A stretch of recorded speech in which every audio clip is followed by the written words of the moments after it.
Ce podcast inclut du contenu généré ou enrichi à l'aide d'outils d'intelligence artificielle. Les informations partagées sont fournies à titre strictement informatif. Elles ne constituent pas des conseils financiers, d'investissement ou juridiques. Nous invitons les auditeurs à vérifier ces informations de manière indépendante et à consulter des professionnels qualifiés. Luxembourg Funcast en français. Bienvenue.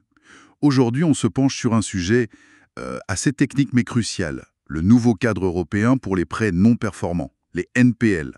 Oui, bonjour, c'est la fameuse directive UE 2021-2167. Exactement. L'idée affichée, c'est de créer un vrai marché secondaire pour ces NPL, de fluidifier tout ça. Pourquoi maintenant, au fond ? C'est une réponse, disons, structurée à long terme aux leçons de la crise de 2008. L'objectif premier, c'est d'assainir les bilans des banques. En sortant ces NPL. Voilà, pour les diriger vers des acteurs plus spécialisés dans leur gestion et leur recouvrement. Et en même temps, ça participe à la construction de l'Union des marchés de capitaux, l'UMC. D'accord, donc on veut faire circuler ces actifs plus facilement. Comment l'Europe s'y prend concrètement pour harmoniser ça ? Alors, la directive met en place des règles communes, partout dans l'UE, pour ceux qui achètent les NPL et surtout pour ceux qui les gèrent. Les gestionnaires de crédit. C'est ça. Et là, l'autorité bancaire européenne, la BE, a joué un rôle clé. Technique, mais vraiment fondamental. C'est-à-dire ? Elle a dû développer ce qu'on appelle des normes techniques d'exécution, les ITS. Ah oui, les modèles de données standardisés. Précisément. Et c'est là que ça devient intéressant. Ou impressionnant, c'est selon. Ces ITS imposent des modèles de données très très granulaires. Granulaire à quel point ? J'ai entendu des chiffres. On parle de 157 champs de données par prêt. C'est une vraie détafication, si on peut dire, de l'actif NPL. 157. Waouh. L'objectif, c'est la transparence, j'imagine. Réduire l'asymétrie d'information. Exactement. Rendre les portefeuilles plus comparables entre eux, faciliter l'analyse, mais ça a une conséquence directe. Laquelle ? Ça transforme la due diligence. On passe à une approche beaucoup plus quantitative, basée sur ces données standardisées.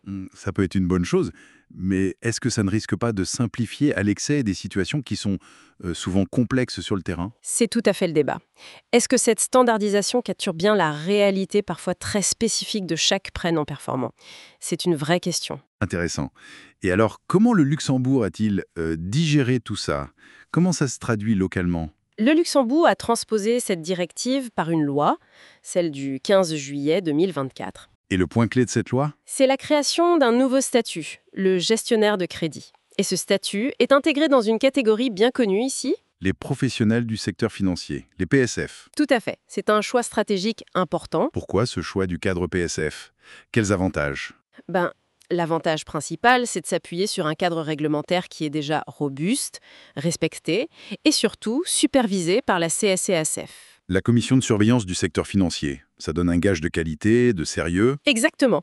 C'est un label de qualité reconnu, y compris à l'international. Bon, évidemment, ça vient avec des exigences. Comme par exemple ? Des exigences de capital minimum, on parle de 75 000 € ou 150 000 si le gestionnaire détient des fonds de tiers. Il y a aussi des règles de gouvernance, de contrôles internes. Donc un certain coût d'entrée, mais qui apporte de la crédibilité. C'est ça, et surtout ça ouvre la porte au passeport européen.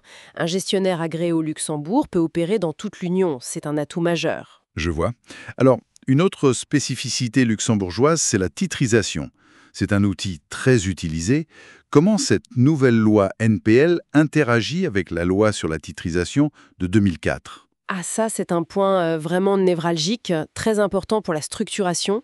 La règle de base est simple. Si un véhicule de titrisation luxembourgeois, un SV, achète des NPL, Oui. il doit en principe désigner un gestionnaire de crédit agréé selon cette nouvelle loi NPL pour gérer ses actifs. D'accord. Mais vous avez dit « en principe ». Il y a une exception. Et elle est de taille. Si ce véhicule de titrisation est spécifiquement structuré comme ce que le règlement européen sur la titrisation appelle une entité ad hoc de titrisation, Une SSP selon le règlement U 2017-2402 ? précisément, eh bien dans ce cas-là, ce véhicule échappe aux obligations de la loi NPL luxembourgeoise. Il n'a pas besoin de nommer ce gestionnaire de crédit agréé spécifique NPL. Ah, d'accord. Donc ça crée un choix structurant fondamental pour ceux qui montent les opérations. Exactement. C'est une vraie bifurcation. Soit on suit le régime NPL avec un gestionnaire agréé NPL, soit on se structure en SSPE sous le règlement de titrisation, ce qui a d'autres implications, d'autres contraintes. Et d'autres coûts, j'imagine. De coûts, de type de supervision. C'est une décision clé au moment de la structuration. Très clair. Parlons le peu du marché maintenant. On entend dire que les banques vendent moins de NPL en ce moment, que leurs bilans sont plus sains. Le taux de NPL était bas, autour de 1,9% fin 2024, c'est ça, hein? Oui, c'est vrai, pour les ventes primaires, directement par les banques. Leurs taux de NPL sont historiquement bas, donc moins de flux direct à vendre. Alors, est-ce que ce nouveau cadre réglementaire n'arrive pas un peu à contretemps? C'est un peu paradoxal. D'un côté, moins de ventes primaires.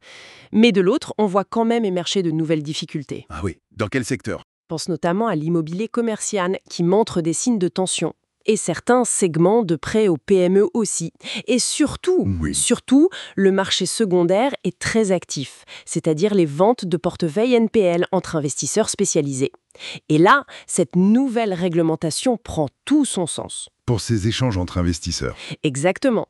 C'est là que la standardisation des données via les modèles ABE, l'utilisation de Virtual Data Room, les VDR, deviennent vraiment la norme pour évaluer et échanger ces portefeuilles. Et les contrats clés dans ces transactions? Il y en a principalement deux. D'abord, le contrat d'achat des NPL eux-mêmes, le SPA, ou parfois LPA.